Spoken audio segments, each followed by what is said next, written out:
জীবনে এত ভুল করেছি যে ভগবান আমাকে ধরতিতে কেন পাঠিয়েছে। এমনভাবে জন্ম নিতে পারতেন যাতে আপনার পাশে থাকতে পারতাম, আপনার সেবায় লাগতে পারতাম।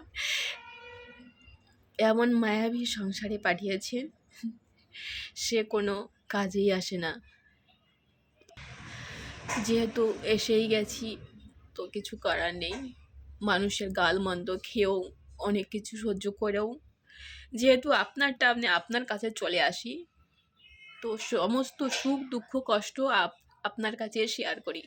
আর এই দুনিয়াতে সেমন কেউ নেই যে তার কাছে মনের দুঃখটা বলে কিছুটা হালকা হব।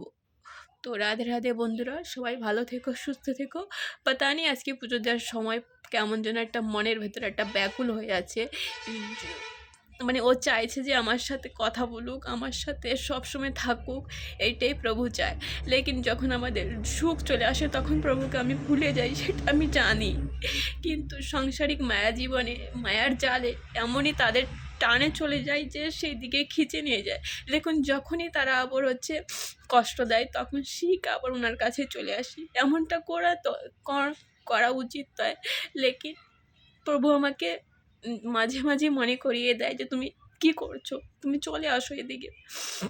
সাংসারিক মায়া জীবনে যেহেতু প্রভু পাঠিয়েছে, আমার পরীক্ষা নেয় যে আমাকে কতটা ভালোবাসে, আমার কতটা দেখভাল করে।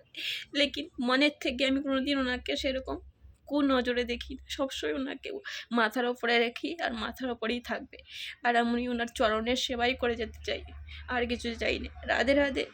হে প্রভু, সর্বদা আমার সাথে থেকো। আর আমার সমস্ত ছবি আমি তো কলঙ্ক হয়ে গেছি, কি সবাই চায় সবাই মানে অনেকেই আমাকে অনেক এমন এমন রূপে ধারণ করেছে, সে ভাষায় প্রকাশ করা যায় না, তো বলতেও চাই না। কি মনের দুঃখ মনেই থাক। একমাত্র প্রভুই হচ্ছে আমার সর্বোচ্চ, আর ওনাকে আমি আপনা মেনেছি। আর ওনাকে সমস্ত সুখ দুঃখের কথা ওনাকে বলি।